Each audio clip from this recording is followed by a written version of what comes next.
Hello, everyone. Tonight we have a special for you. Today is our Vencast, and we are going to talk about awesome moments at Canyon Creek / Venture Church over the past 16 years. And we have an amazing group of people here with us. And so I'd like you to go around and just introduce yourself and tell us about when you first came. Starting with you, Christian. Oh, hey. Hey, everybody. Nice to see you. 13 years ago, I came to, was then Canyon Creek Church, was there for exactly 10 years. John? Yeah, mine's 13 years ago too. I remember I think my first time visiting Canyon Creek, we were meeting in Jackson High School, and it was the day Christian was brought up on stage and introduced to everybody. He was just coming on staff. So yeah, I remember that. Nicole? It bounced me. So I'm Nicole. I came in 2008. My first day was the day that Rachel Beals got baptized at Jackson High School. So that's a fun fact. But I think I am actually the longest standing staff member at Venture Church currently, besides Brandon and Di. You were intern, Nicole. That's what I remember. Oh, yeah. I remember Nicole. And no memories yet.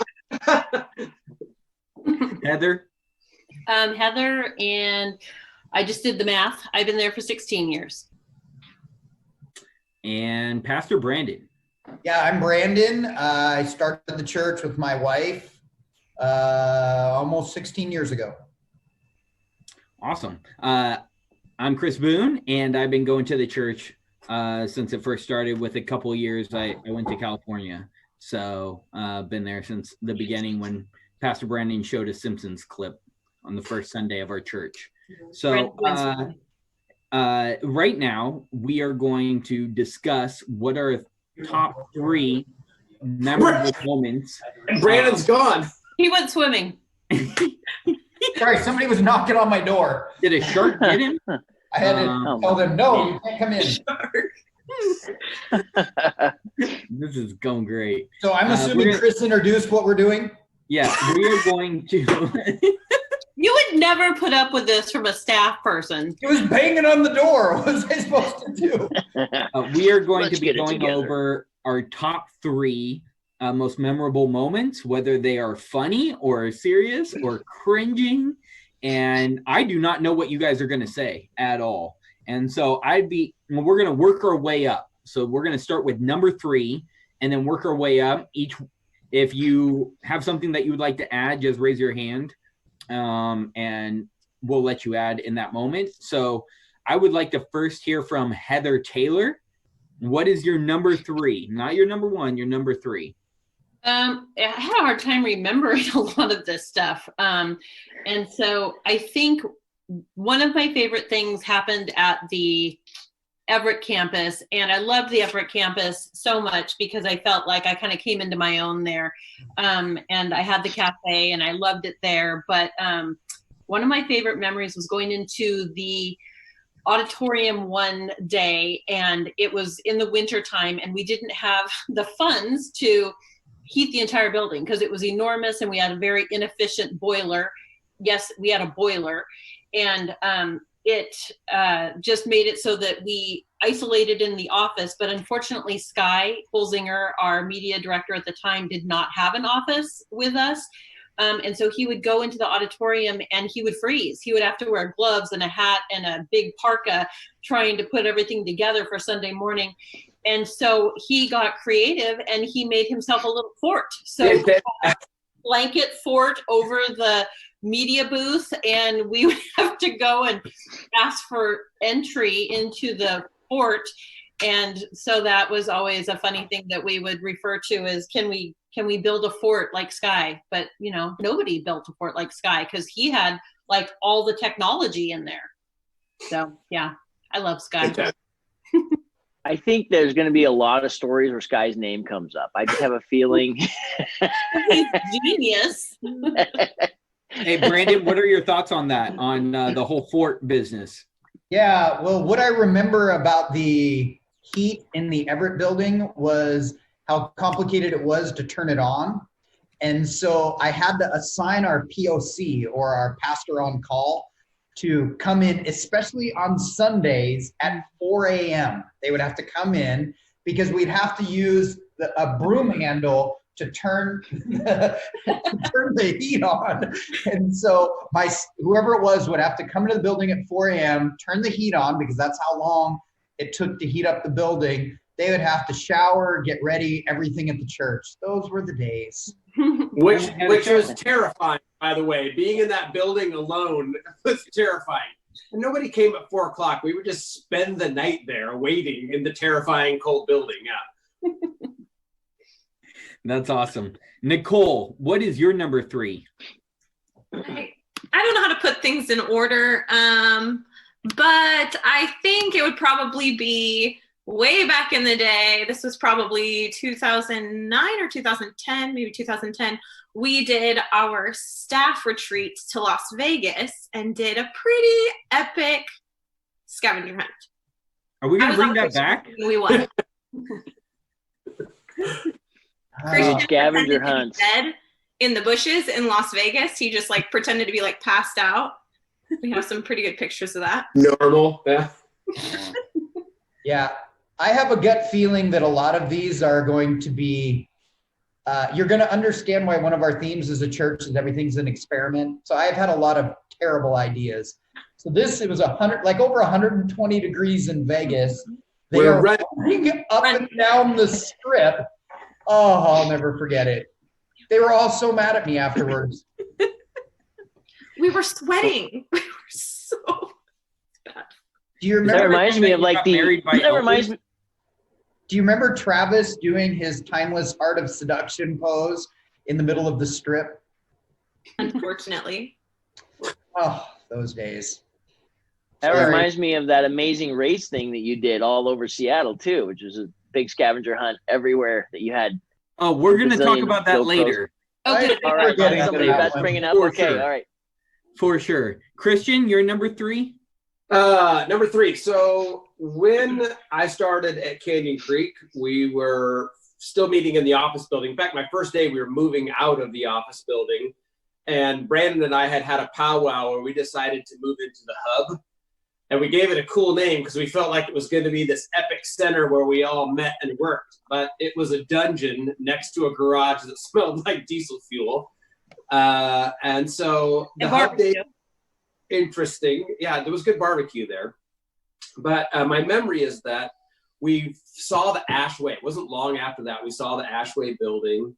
And we began to pray and really hope that we would get the Ashway building. And the memory that really sticks out in my head is I remember trying to negotiate with the CMA about getting this church. And I had been on the phone, and Brandon, we had gone back and forth through just multiple meetings trying to get this building. And they were reluctant, really, to sell it to another church. And we got to the point where they just flat out told me, no, there's no chance. We don't want to negotiate. We don't want to talk about this anymore. And so I pulled up back at the hub, and I was reluctant to go back into the hub because it just wasn't a great place to hang out. And I called Brandon to tell him it's over. Like, this is it. They're done. Ashway's off the table for us. I sat out in my car and made the phone call. I think he was at home. But this was my first opportunity to really learn about what working at Canyon Creek was going to be like. So I pick up the phone, I call them, like, they said, that's it, it's over, it's not going to happen. And Brandon was quiet for an uncomfortably long time. We sat there on the phone, and then he just said, yeah, I don't receive that answer.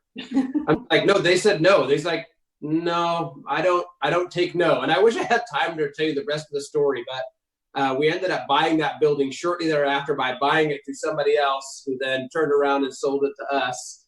They were shocked. It was just, I don't know, that's a great memory for me. And I loved hearing, I learned a lot from that. They said no. Well, too bad I don't receive that answer. It turned out to be the first building we owned. Totally worked, yeah.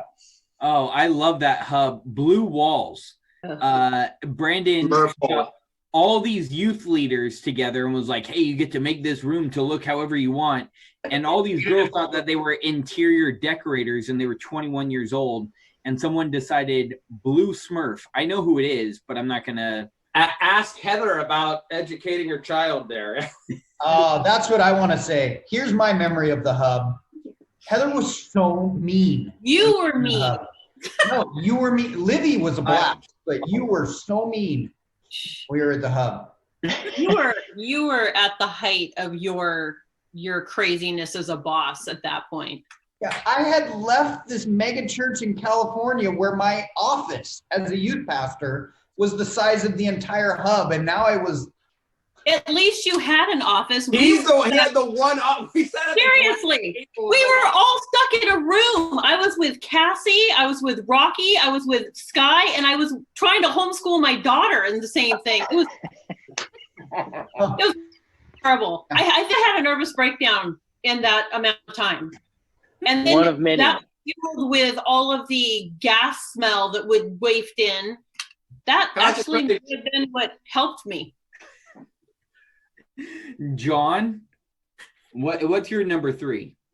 Okay, well, kind of similar where it's hard to. Are you guys seeing me? Okay. Yeah. Yeah. Okay. Yeah, kind of similar, hard to like categorize them. But I think the first time I was at Canyon Creek, we were meeting in Jackson High School. And so I was looking for a church because we'd had like a home Bible study. We had a bunch of people that they weren't Christians. They just become Christians. And I was looking for a church that would be kind of cool for them and be relevant. So I checked out Canyon Creek. We were meeting at the high school. I said, I kind of like this. Christian, I went to college with Christian and he got introduced that Sunday. I was like, I think this is going to work out. So I invite these people to come to church. And I'm sitting with this guy who this is probably like one of his first church experiences ever. Not saved, right? No, he was saved now, but he like just got saved. His life was like, he'd been an atheist. He was a member of a rock band that was playing bars and stuff. And so this is a new experience for him.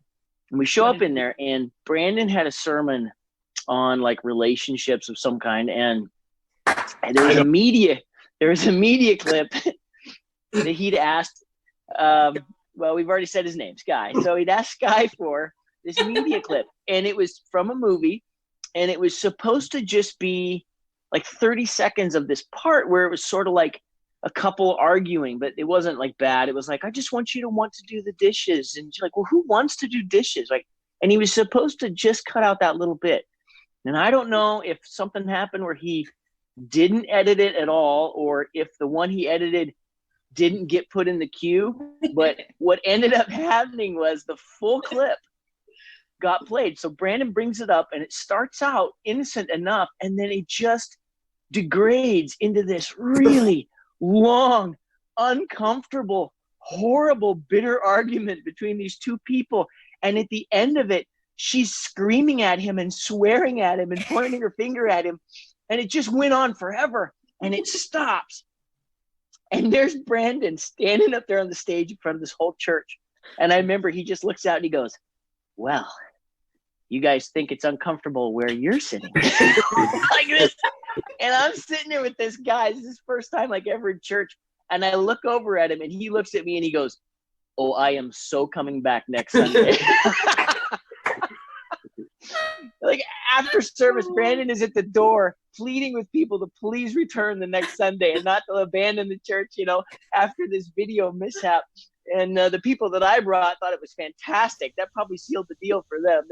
That was like, okay, I can come to this church. These people are my kind of weird. Yes. Thanks for reminding me.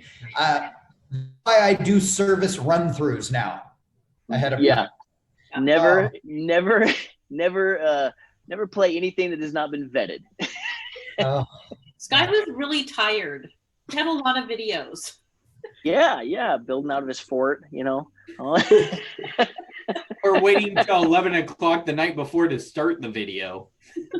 I lived with him. Well, something happened in that get up. Oh my gosh, it was memorable for sure. Some people and their technology. Well, I had a different number 3, but since you just shared that, I will continue the whole Sky. I don't want to break that up. My number 3 then is Gaylord Guest Card. Brandon, Gaylord, what's going on, man? Guest Card. Sorry, the twins are calling me because they saw the picture I posted. I'm sure. I'm going to turn my phone off. Good idea. Okay, Gaylord guest card. Go ahead. Yeah. So apparently, people were, before we called it a connection card, it was called a guest card, and people were not filling it out. So Brandon asked Sky to make this guest card video on how to fill it out.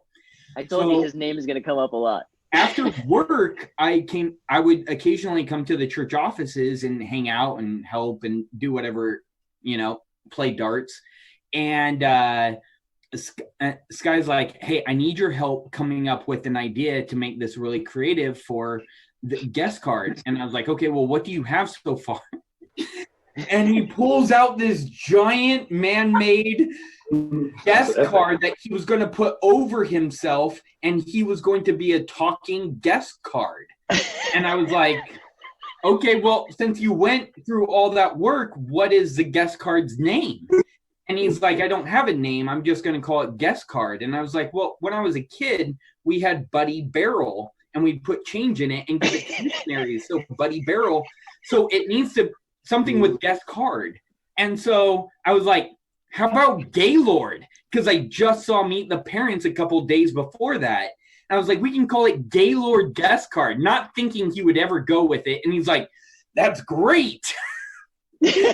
And so then he has me fill out this guest card that it had like my name and my spouse, and I put Kelly Clarkson and where I lived, Elm Street, and what's my prayer request? I wanted a new job because I worked at Blimpies at the time. And so it was really funny. And I went along my way. Well, then the video plays because Scott edited himself doing the video announcement. And it went something like this. Hi, kids! I'm Gaylord. And he had this very high-pitched voice. And he's walking us through how to fill out this guest card. And he's like, this is where you write in your name. If you don't know that, I feel sorry for you. And here's today's date. If you don't know that. And there's an uncomfortable pause. And he goes, you're an idiot. And he had pretty much called the whole entire church an idiot for not knowing the date. That's not even the best part. The best part is this played 2 Sundays back to back before it got pulled. You guys played that video 2 Sundays in a row. So Gaylord goes back again to Brandon not vetting media before it ran. It was genius. It was terrible. No. So here's what I will do for all of you that are watching this. So this is going to get played on Friday night. On Saturday, I will play the Gaylord guest card video, which is, you are going to be shocked. I mean, it's worse than something a bunch of junior high kids would have made. It's terrible. You're an idiot. Brandon, you're number 3. All right. So John Vincent kind of became very iconic at our church, and he was leaving to go to Indonesia. And we had previously filmed a series of videos called Idaho John in the Search for the Amulet of Courage. So we decided, let's do one more Idaho John series. So we all flew to Hawaii. There's like, I don't know, probably 5 of us and our spouses and our families. We were all in Hawaii. And we filmed this 5-episode Idaho John thing. And the best part about it was John didn't get on with the other star of the Idaho John series, Josh Peterson. They fought like crazy the entire time. So we were filming this one scene where we climbed up on top of this rock and we had to jump off. Unbeknownst to me, John Vincent is deathly afraid of heights and was like so petrified. And he was so amped, and Josh is just mad. He's mad at John. He's been mad at John. And the best part was, not only was Josh mad at John, but Cindy just blindly sided with Josh the entire time. So Cindy's mad at John too. So John is basically pawn slime this entire trip. So we climb to the top of this rock. John's panicking. Josh is yelling at him. And then finally they both jump off. And I am not exaggerating. They jumped off this rock, yelling at each other into the air. yelling at each other when they went into the water. They came out of the water yelling at each other. Cindy is on the shore yelling at John as they swim in there. And the whole time I'm thinking, we're in the most beautiful place on the planet, and these two people can't get along. But okay, so I will play those videos also. I remember this a little differently than that.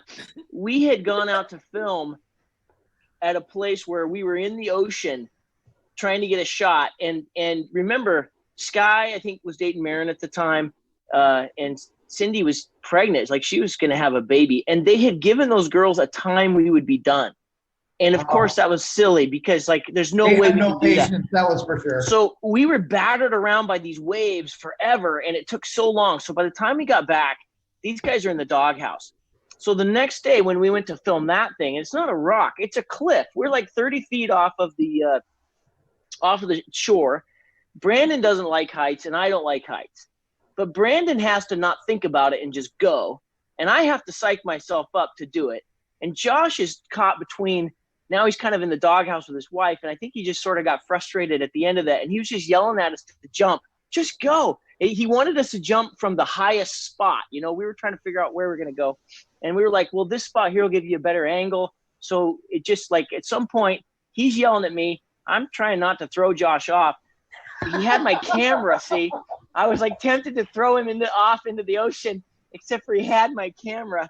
And so, you know, so I didn't. He was supposed to be filming us from up there, you know?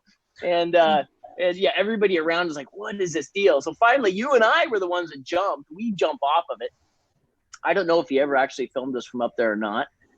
Sky was, but here's Sky again. He's down in the ocean treading water below, treading water the whole time while we're arguing. Like, Josh is up there yelling at us to jump from this spot over here instead of the spot that we were trying to jump from. So, yeah, but we survived that. Yeah. We're still friends. Okay, so I will show those Idaho videos on Saturday in addition to the Gaylord guest. Oh yeah, that'll be fun. Okay, well, the cool thing about that, though, that was a huge thing for me because you know, Brandon was helping promote me and sending me off to Indonesia, and he was going to Hawaii and invited me and those others to go and film that movie there, and we filmed it where they filmed Lost. So it was really cool when it was all done because all the scenes in it are the same scenes that are where this TV series Lost was. So people in the audience were kind of like noticing, you know, picking up all that. It was really cool. Yeah. For me, that's how I found out how few people in my church watched Lost because no one got that part of it. That's crazy. Yeah. Okay, so now we move on to our second most memorable or second memorable. Nicole, what is your second one? I like that look that you gave me. No, because I was just looking at my list. I had a feeling you were going to call on me. But my list has like 5, and I was like, oh, I'll know when we get to it, I'll know which 3 I want. No, I don't. We'll go with all of the different staff trunk or treat outfits because you can't just choose one. There's some that make you feel really uncomfortable inside. There's some that were definite flops. And then we've had a few wins. So what would you say was uncomfortable? Blue Man Group. Yeah. Yep. Blue Man. So the Blue Man Group is the biggest one. Kids ran away screaming from the staff because they were terrified. And not to mention, Morgan was one of the blue men. Brandon was supposed to be a blue man, but he dropped out, so he made everyone else paint their face blue and wear a bald cap to get it done. And then he was like, oh, sorry, I have to be somewhere else. Like Morgan said, he couldn't get that paint like out of his ears and stuff. Like it lasted forever. days. Looked like you're wearing mascara. So what were the things we've done?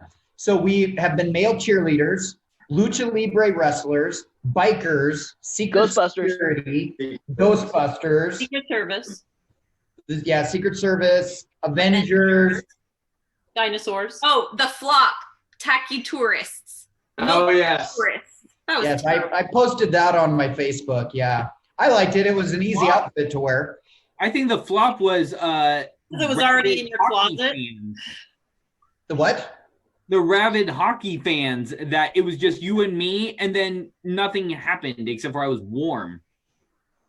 Oh, the last one? I don't even count. The recent ones I don't count because they're technically just ways for me to stay warm. But back when I was participating, oh, there was another really terrible one we did. We did the dinosaurs. That was really good. I can't 2 years ago, you guys were was it unicorns? Oh, that was terrible. That was the worst one Riding ever. unicorns? These pink unicorns. It was such a terrible idea. I refused. I remember we got in trouble the first time we did it because our small group did a pirate ship with a cannon, and we would shoot candy out into the crowd, and it was hitting people in the head, and kids were fighting over the candy on the ground. Exactly. That pirate ship's one of the reasons we started saying we can make this more epic. Yeah, Like, it was cool. It really was. I mean, I still think the best one that was ever done is when they did that New York City landscape, and then somebody dressed up like King Kong, and then they would dance to Thriller, and like the whole crowd started doing the Thriller dance. It was like before flash mobs were a thing. We were doing flash mobs. That was cool. Nathan Gibson. That was our growth group with the Carpenters, the Gibsons. Yeah, that guy is an accountant with some serious rhythm. Yeah, that whole thing was designed by Daniel Carpenter, so that was pretty amazing. That's awesome. Go Dan. What is your number 2? Who? Me? Yeah, Christian. Oh. Okay, number 2 is hard to pick because it's again about the Ashway building, and the Ashway building is full of some of my absolute favorite memories. Ladies who use the bathroom, do you remember that we didn't really legally build the toilet stalls? So that like one was 5 feet wide and one was 2 feet wide. The prayer trail. Remember the prayer trail at the building? Which was also the homeless trail. It was literally a homeless encampment is what it was. But my favorite Ashway memory was one night before a Wednesday night youth, the power went out. We lost all the power. Like we had to cancel. I think it was a Wednesday. It was youth or kids or something like that. It was kids because kids were going to be there too. So we canceled it all, had to close the building, didn't know why we had lost power. So that Friday, Di's dad and I went to the building. He brought some heavy equipment, and we just started digging down, trying to find out on the side of the building, trying to get our way down to the power main. And about 4 feet underground. Brandon, do you have that cable? I forgot to bring it. I'll take a picture of it and post it on Facebook. We get 4 feet underground, and this building it's just been. It was a miracle. It was awesome, but it was also full of hilarious mistakes. So we get about 4 feet underground. It's pouring rain that day, and we find the power main going into the building has shorted out against the plumbing. So the plumbing comes out of the building, and the power main comes out. It has worn through for some reason and shorted out against the plumbing. And recall, this went out just before the kids were in the building. So like he said, another 20 minutes later when this thing shorted out, any kid like on the toilet, using the bathroom, fetching a faucet, we could have electrocuted 25 kids on the toilet in another 30 minutes or so. So it was both an incredible miracle. Like we couldn't believe it. I kept that power cord for a long time and handed it off to Brandon and Di because it was just, again, God's total provision for us. An outstanding miracle. One of my favorite. Walking into Di's office to go get it right now. We'll see it in about 30 seconds. Yeah, the Ashway building, the way that we did the bathrooms, remember that was Mike Long that did it. And he just thought, 2 stalls, we can turn it into 4. There it is. Wow. I know it's not funny, but to think that like 30 minutes later, But didn't Morgan? A bunch of kids on the toilet when the thing goes would have been terrible. So I heard that Morgan heard a hissing sound. Wasn't that it, Nicole? Yeah. It was boiling water. Yeah. It was. Yeah. Here he is. That thing almost killed me. Wow. Almost died. Morgan because of that. Died on the toilet. Oh. When I got to work, literally, my desk literally faced just like this to the electric panel. And from the electric panel, I could hear something boiling. Boiling.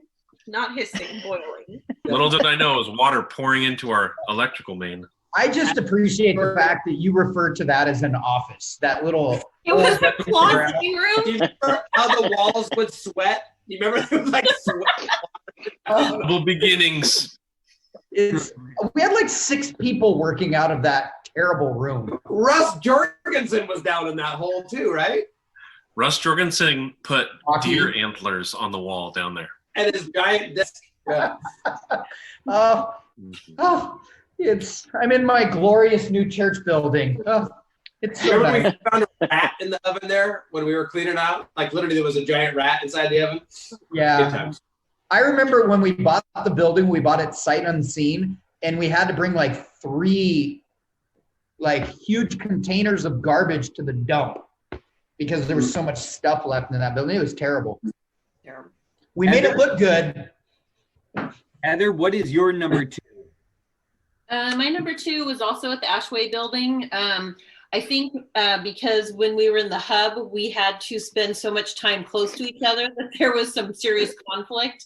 And some of the conflict went down between Brandon and I. And I did not like him very well. And he did not like me very well at that time, which was really unfortunate because I was his assistant. So his style of, getting me to do things was not the style that I needed things to be asked of me.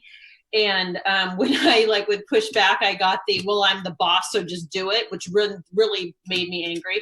And so he did a really wise thing when we moved to the building, and he had us do personality tests. And I had never done anything like that, aside from maybe some silly thing in a teenage magazine. And so we took the personality tests that had to do with the golden retriever, lion, otter, beaver categories.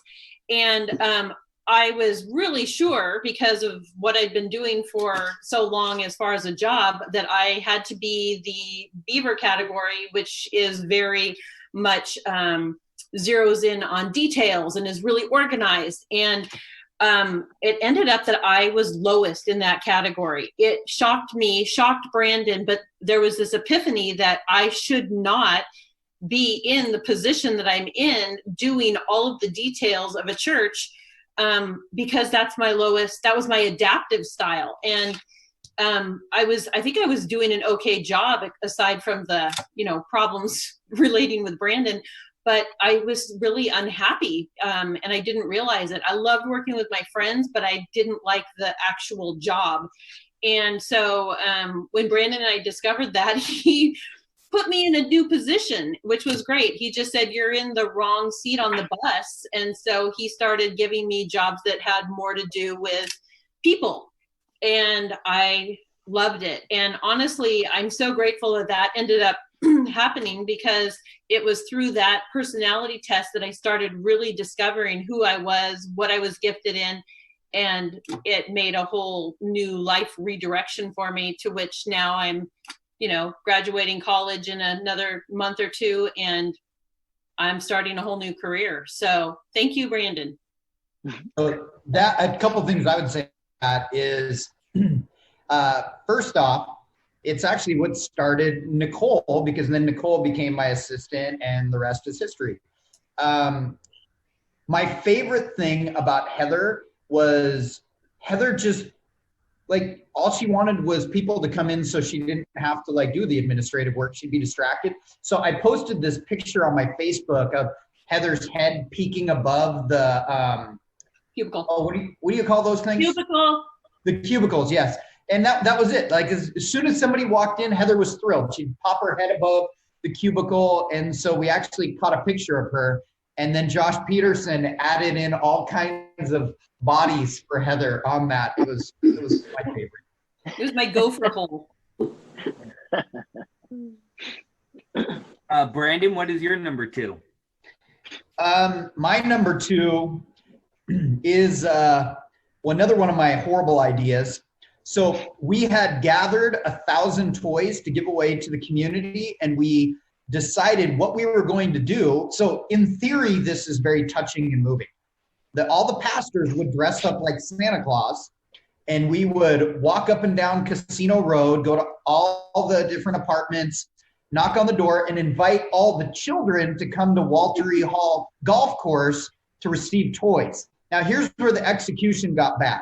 First off, we had all the toys in the back of a van that had no windows, which you're dressing like a Santa Claus, going to someone's door saying, hey, have your kid follow me to the park to get a toy from the van. Sounds terrible. So what made matters worse is it was a downpour that day. So we are sopping wet Santas, knocking on the door, trying to drag kids to this park. By the time we were done, we did this for 7 hours, walked up and down and did it. It was the maddest that I had ever seen Christian Lindbeck. I got back to the church. Christian did not think this was a good idea. It was a sopping wet Santa. His red Santa suit had leaked through his entire body, was staining his skin. It was, the whole thing about it was terrible, terrible. I have some of the best pictures and worst memories of that moment. Christian, would you like to comment on that? It was a terrible idea. It was creepy and gross. And the Santa outfits, like somebody had donated a bunch of Santa outfits. Do you remember that? And they were properly cleaned. No, yeah, they already like smelled bad, and like so by the time we got a hold of them, they were already kind of gross. And then when they're just draping and hanging on your body, it's like terrifying Santa. No, I remember they smelled all like mothballs, like a mixture of mothballs and cigarette smoke. They were from the Macy's guys. Merry Christmas. Okay, I've got to add something to this. I'm sorry to keep on popping in like this. No, you're good. Hey. But Christian, I was walking with Christian through the apartment complexes that day. And Christian is one of the most spiritual, like every walk is like a holy prayer walk kind of a guy. This was not a holy prayer walk. This was a holy war. This was like spiritual warfare every step of the way. That's what this was. It was really terrible. It was the whole experience was terrible. Gave away the toys. Oh. John and I had it good that one though. We were in the box truck organizing all the presents and distributing them by age. It was great. John, what's your number 2? Okay, so my number 2 has to go back to Sky again, where there was a time when Brandon was doing a lot of his fight pastor ministry, and he's like being sort of a chaplain to these fighters, the MMA fighters, and MMA was starting to become big, and so there's a lot of media interest in it, and people heard about this and they were interested in interviewing him and doing stuff like this. So we had this media team come out from some station in Germany. And they wanted to film some stuff. It was Germany, right? Yeah, it was the #1 TV station in Europe, like the #1 news program in all of Europe.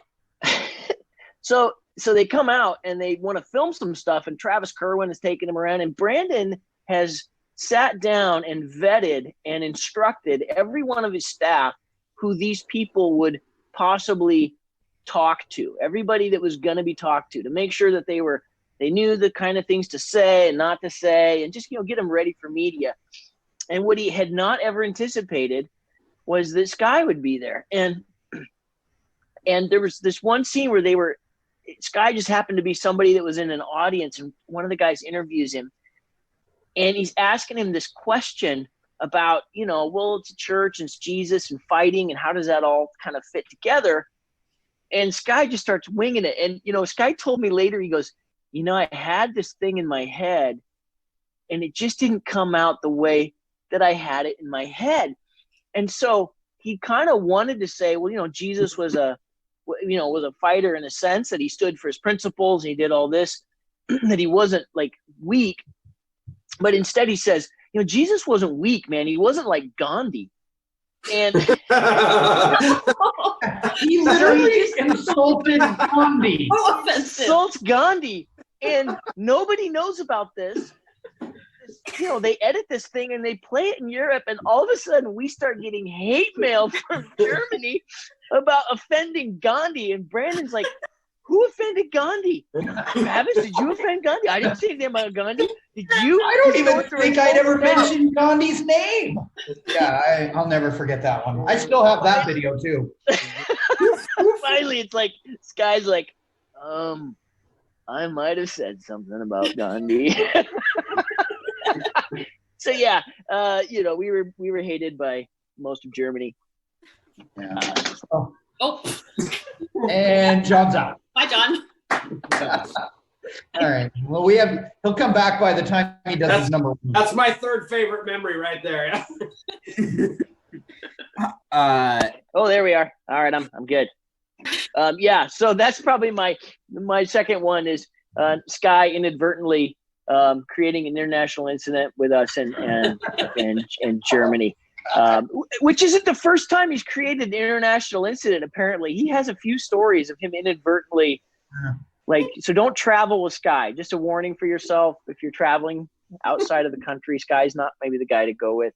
And be praying for Marin. Pray for Marin. Yes. All right, who's next?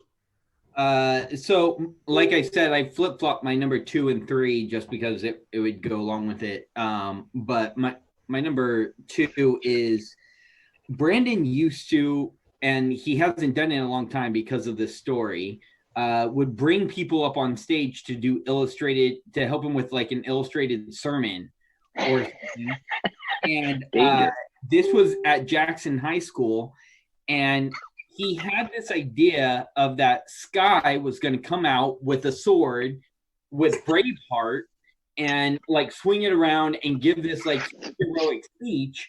And then I was going to come out and chase him away with a lightsaber. And that was like the transition of Sky getting done with his heroic speech. And I was helping with the transition. It was nothing about me being a Jedi or with a lightsaber. And so we were at 2 services at this time, and we do the first service, and I go out there and I do my thing. I chase Sky away, and it goes well. And then you have the second service. Now, what I haven't told you is that at that time I was working at Safeway Graveyard. So I just pulled a 12-hour shift, and now I am backstage, and it's dimly lit. It's not really lit too well. And Sky goes up, gives his like heroic speech, waiting for me to come out. He's just standing there by himself. I'm asleep backstage. There's no transition. I wake up and I'm like, oh no. People are putting away the projector screen and like the chairs are going away. Like everything's getting put away. And I'm like, oh, I missed it. And Sky would not talk to me for a week. He wouldn't talk to me. To this day, Brandon has not let me on stage. And now I know why. It's because I did not come out that one time. He has not let me out on stage since that time. I'm like, I was counting on you, and you fell asleep backstage. I fell asleep. I worked a 12-hour shift, man. And you did 2 services, and it was dimly lit. But yeah, Sky, I wish I could have pictured it. Sky giving this Braveheart speech and then waiting for someone to chase. What did he do? Like, did he just run off himself? I don't remember. I remember I just thought you left or something, got mad and left. I fell asleep. I woke up and I was like, no. I'm out. I come out on stage with my lightsaber and it's over. Everybody's gone. I think that was right before Christian came on staff. I think that happened. I remember what I won't talk about the context. Okay, so now we are down to our number one. Number 1. Who wants to go first? Christian? Sure.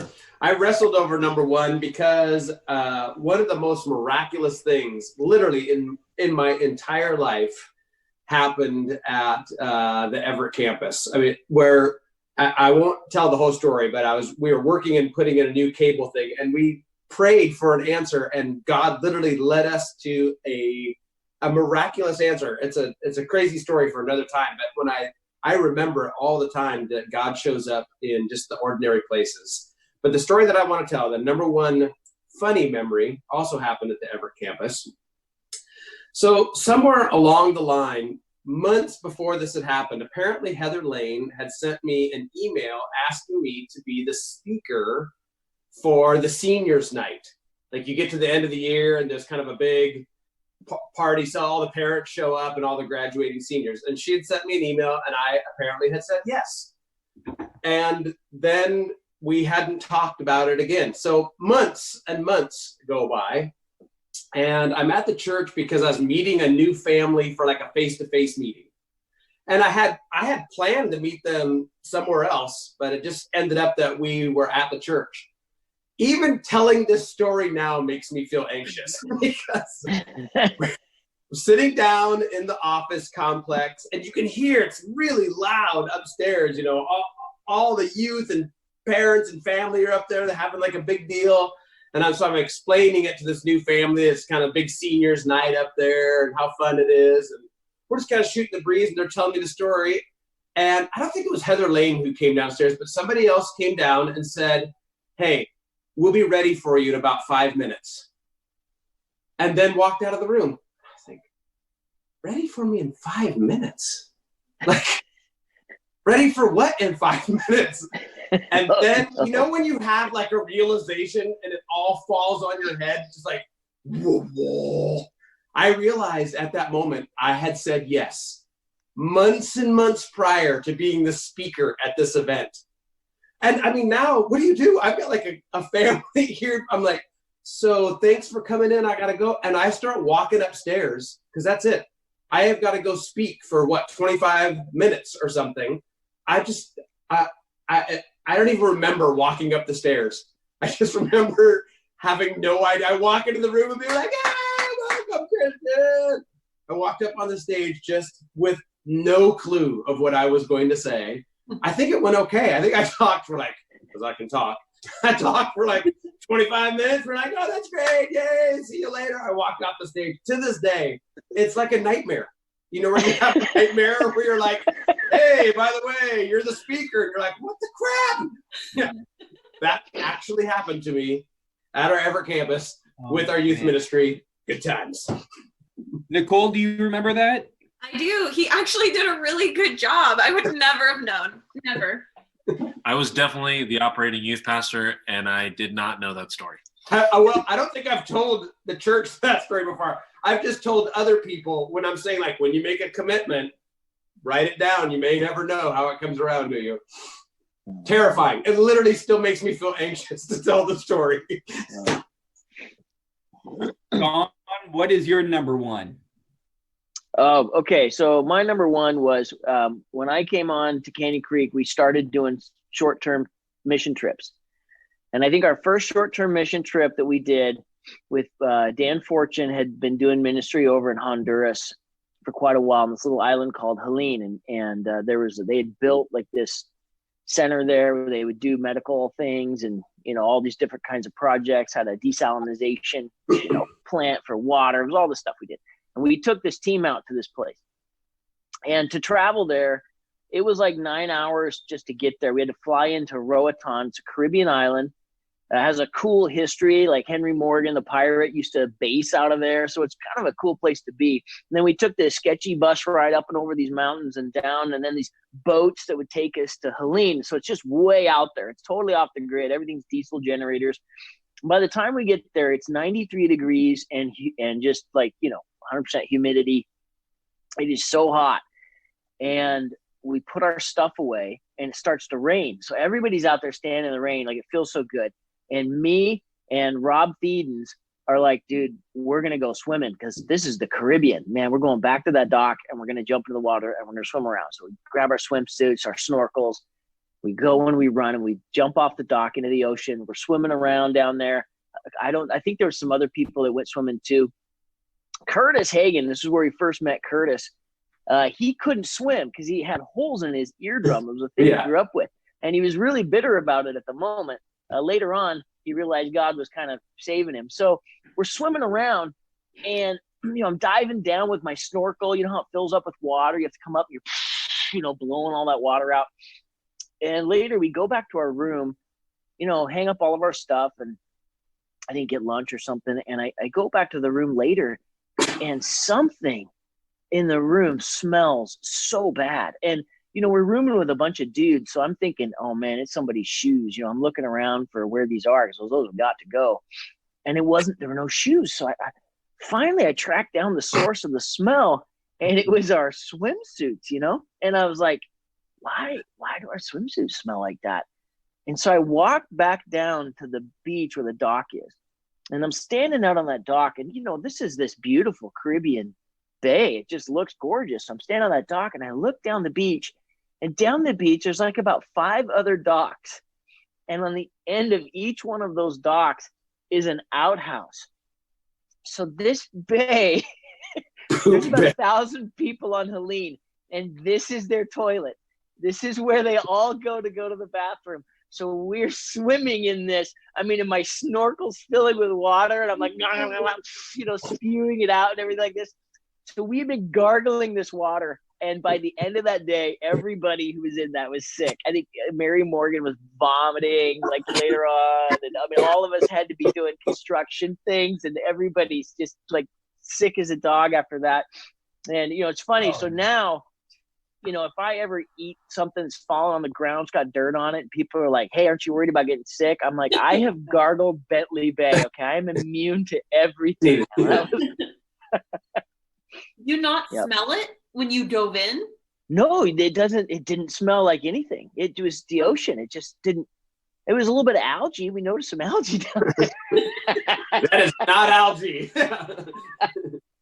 Oh my gosh. Yeah. That is only one of many stories on Helene, but that was probably my number one. My first trip with Canyon Creek missions. Curtis to this day, that's when he first. Yeah, number 2. No, that whole trip, we got lost in the jungle. Big Dan sent us on a hike to see a cave at night with some guy with a machete. I mean, it was a scene out of a movie where, like, you know, 9 people go in and nobody returns, you know. And the guy got us lost in the jungle in Honduras. And it turns out he got us lost because he was trying to avoid crossing over into somebody else's land because there was a land dispute. So we were in risk of being shot. There was a bunch of things that happened on that trip, but gargling Bentley Bay definitely stands out. So it was because of that story that when the missions team wanted me to do that tour of Africa and visit all of our missionaries, and Dave Fortune was planning the trip from beginning, I literally thought I was never going to see my family again. I was like, going to get me killed. He's going to have me scan the streets. And so that's why I was so afraid to go on that trip with Dan. Yep. No, yeah. If you're going back, well, the thing was, Dan, it was like everybody was nervous about going to look at this cave at night. And I'm like, guys, if Big Dan's going, it'll be fine. And Dan looks at me and goes, oh, I'm not going. No, I'm not going. Like, what? He goes, yeah, I'm going to send you with Willis, you know, and I'm like, Willis? And there's this guy with a machete over there. I was like, oh, no. Yeah. All right. Heather? I guess number one memory is not necessarily a particular event. It was ongoing events and just a series of events that have characterized now in some pretty good memories. But I would say while I was doing my job that was predominantly clerical and not loving it as much, I found that throughout the time I worked for Canyon Creek Venture, I loved staff meeting. And I think because it was the time where everybody was together, I got to talk to everybody. Everybody was talking to one another. I felt this unity, this just fun, playful team. And I mean, I was there with a lot of different people coming on and off staff. And I just really don't remember a lot of staff meetings that I hated, except anytime we talked about Father's Day or talked about Mother's Day. Because there would be this amazing energy every time we would start talking about Father's Day, which we would talk about 2 or 3 months before Father's Day even came around. And so there was just this great exchange of energy and ideas. And I mean, Brandon would shoot for the moon and he would spend money. And then Mother's Day would happen and there was like crickets, nothing. And anytime I go, well, can we do this? You go, no, we can't afford that.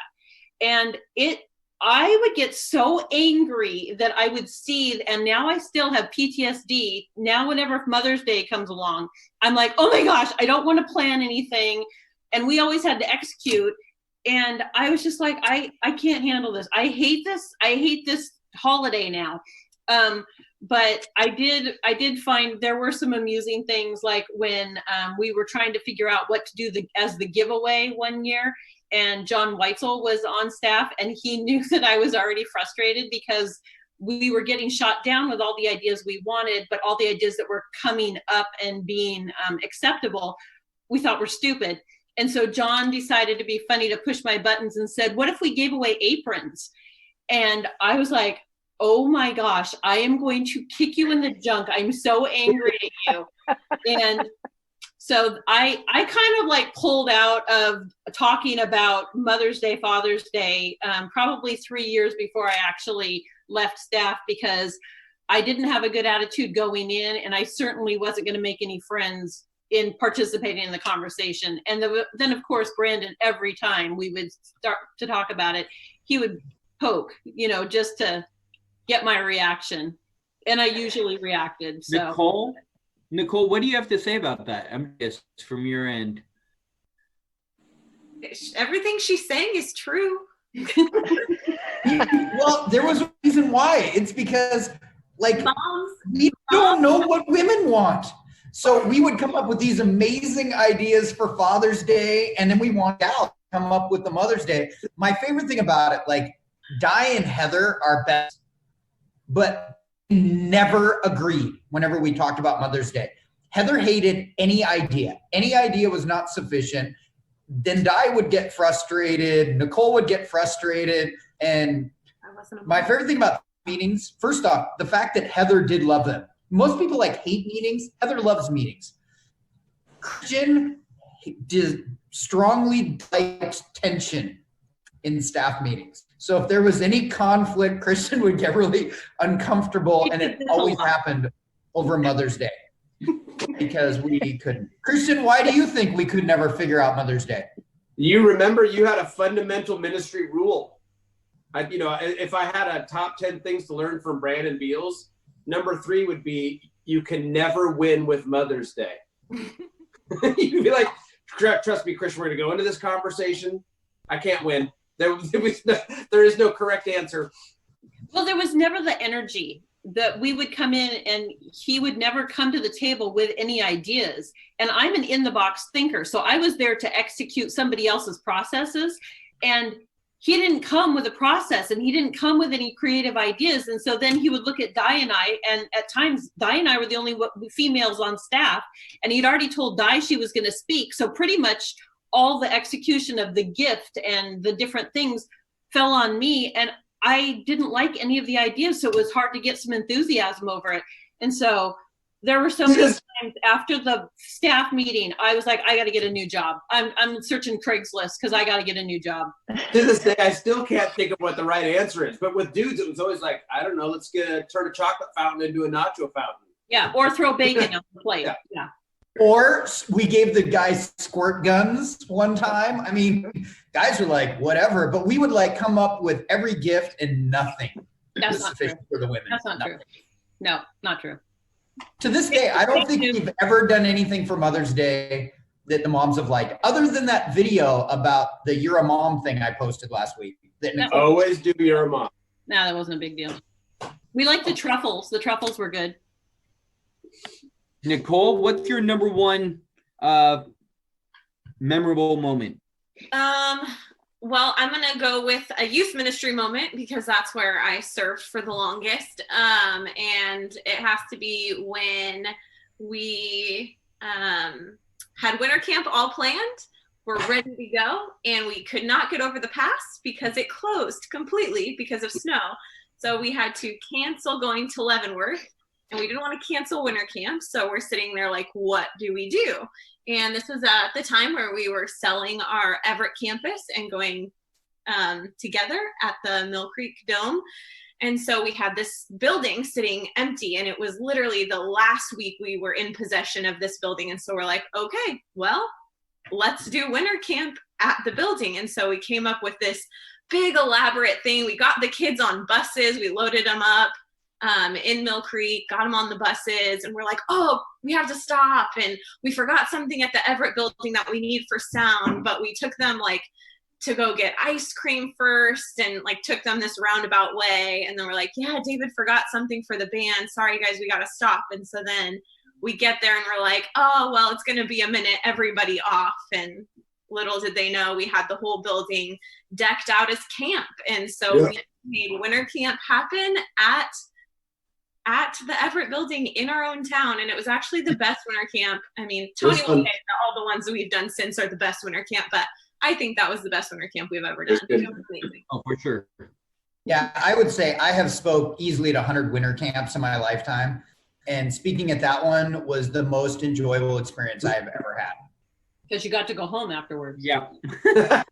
It was, I just remember that the students were just so jazzed. Like everything we did was so much fun. And remember, we had all of these parents to help us. And it's kind of like the church really rallied and united just to really love on the teenagers. That was really fun. That was stellar. Before we do Brandon's, because I'm sure that his is epic, I might get a little heated during this one, but I have to talk about the Amazing Race for one second. And you just have to know, I took off a day of work. I used a vacation day for this event that someone asked me to do for them. And what we did is a video series of the Amazing Race. And Morgan, I know, is here, and he'll back me up on this. And Christian was a part of it. John, were you one of the people too, John? I'm trying to remember. I don't know if I was one of the people. Then you weren't, because you never. No, I was. They had GoPros running around with us, and there was a hamburger place. I remember. Yeah, we went. We went to eat fries and cheeseburgers. Okay, Yes. So it started that we were going to film from like a.m. to 8 p.m. It was going to be one long day. Sky had recruited all these people to help film. Brandon had every section all planned out with Sky, or maybe Sky planned it out. I don't know who planned it out, but it was the worst planning ever, but we'll get to that. We start out and we're all paired with a partner. And so my partner was Chris Herbert. And I was like, okay, good. We're good to go. You know, there were a couple other pastors I want to get paired up with. It's been fun paired up with Christian. And we start off at Gasworks Park, and Brandon's like the host, and he's like, hey, this is what you guys are going to do. And it's going to be this epic thing. And it, you know, the Amazing Race. And what we were going to do is show this over like 5 weeks, as Brandon did the sermon series called The Amazing Race. And so the first thing that we had to do is all get on bikes and bike ride from Gasworks Park to Green Lake. And that was the first event that we had to do at like 8:30 in the morning. Well, if you don't know, if you've never done this bike ride, it's all uphill. It's not downhill. We 2 miles uphill riding a bike. I'm like 29 years old at this time. We were going uphill, just had ACL surgery a year before. We're going uphill. We get to Green Lake, in which they go, oh, hey, how do you paddle across to the island? Supposed to have something. Can't find it. So all of us are in boats with people behind us videotaping, and we are paddling forever. Killed our legs, and you've killed our arms within the first hours of this event. And so after that, then we get to go to Seattle, eat the weirdest food, $20 of Dick's hamburgers, which are both like really rough. Daryl Taylor, who's giving me canned caviar with whatever green juice this was that wasn't like drinkable. And he's like, no, you can do it. Visualize as a milk. I just want to throw up. We like carve stuff of wood, which no one knows stuff. And we are sweating bullets. June, and it was like a nice 85-degree day, and we have been running, and it's gross, and like we had to on a rope swing in Snohomish and jump off. We had to do some fishing of gold.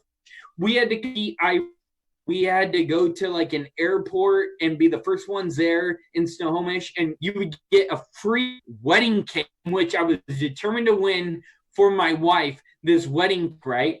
We do all this stuff. I remember at one point we are driving down 1 I do the most illegal move that you can do on the road, and Christian calls me up. He's driving the other car, and he's like, boom, this is just a game. Like, it's okay. Don't die. You have to break the law. right. Like, you don't have to do this. And like, Chris and I are in this thing, and we're going to go. And I was like, and Chris, we got to have B-roll. So as we're in the car and stuff, we have to make it look like we're fighting and all this, you know, that way we're more compelling and they're going to show our footage, right? Because I'm like, this is going to be epic. Everyone's going to know what competitor I am. It's going to be awesome. Remember, pride comes before the fall. And so doing all this stuff, it comes down to the end moment and we win. Like, Chris and I win. We're excited. We're doing all this stuff. And I'm like, hey, Brandon, so how do we get all of our prizes and stuff? And he's like, prizes? I'm like, no, I want a wedding cake. When do I get the wedding cake? Because I'm going to propose to my girlfriend. And so we get, no, that was all fake. I was like, what? And all of this stuff was fake. That was never told to me. Like, my whole body for this. No, this isn't even the punchline yet, because all of you know where the punchline is coming. So then we have all this footage. The next day, I can barely get out of bed. Like, to say that I was immobile, I had to call up work and take 2 more days because this was a Wednesday.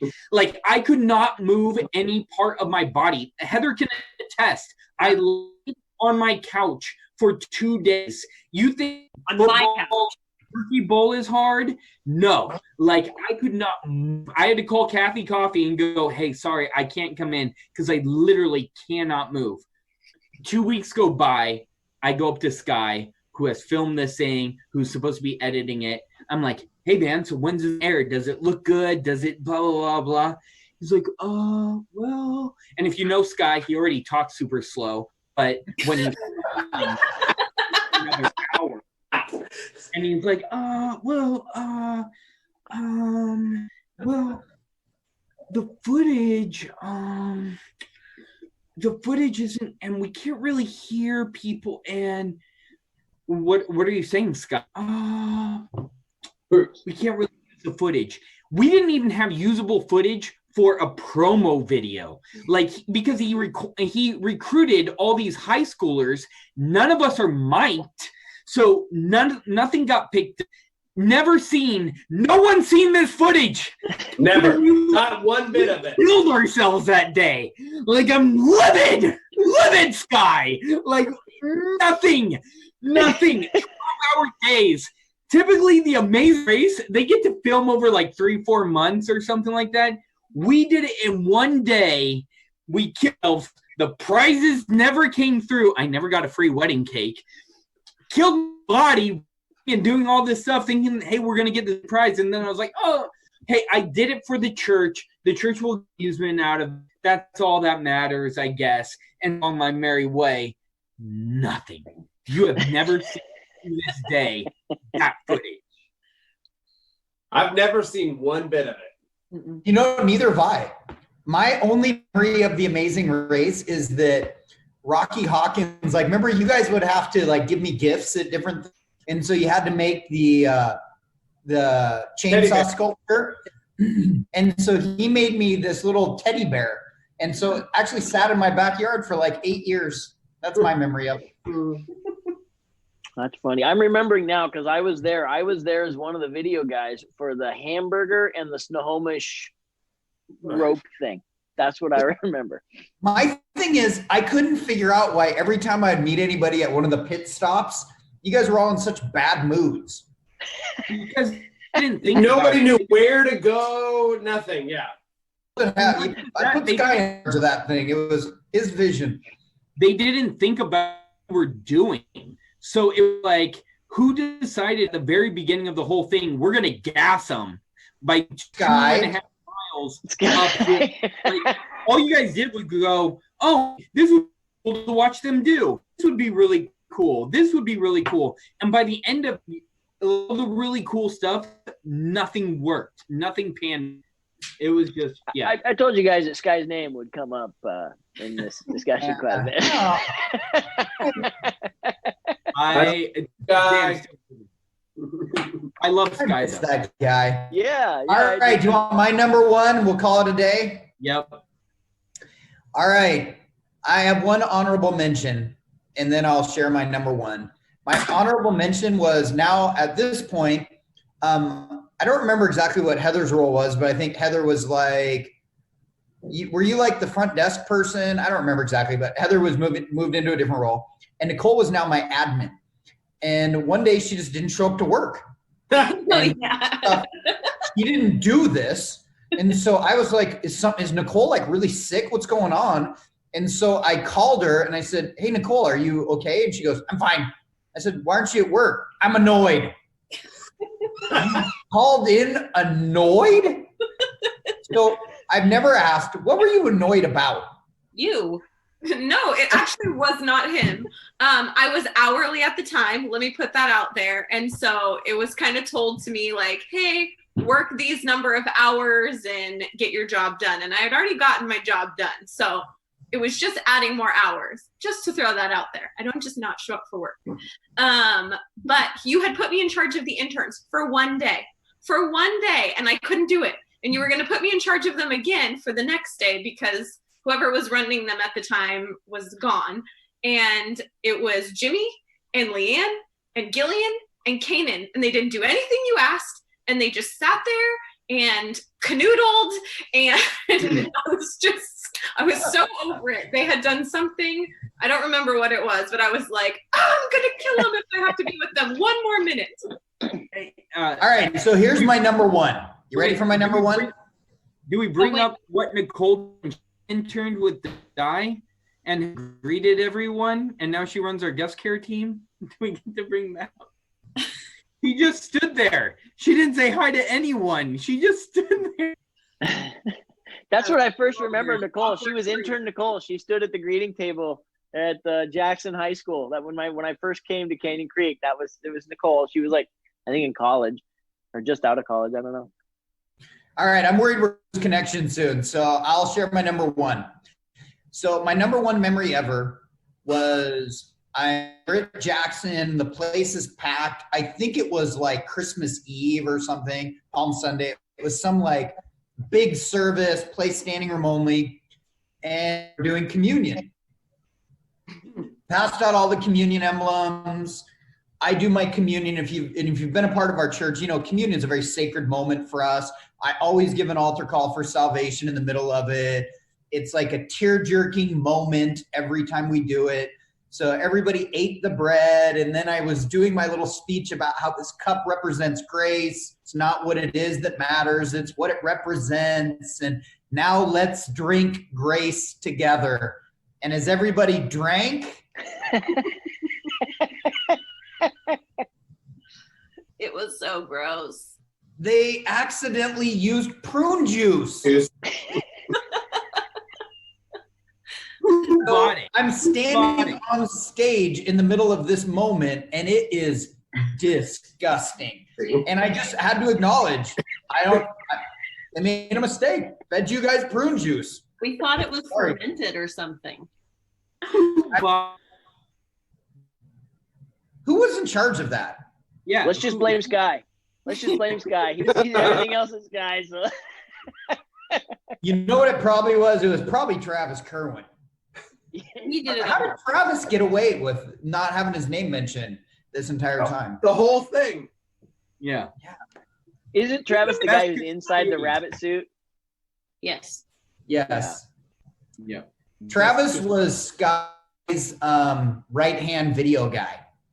So.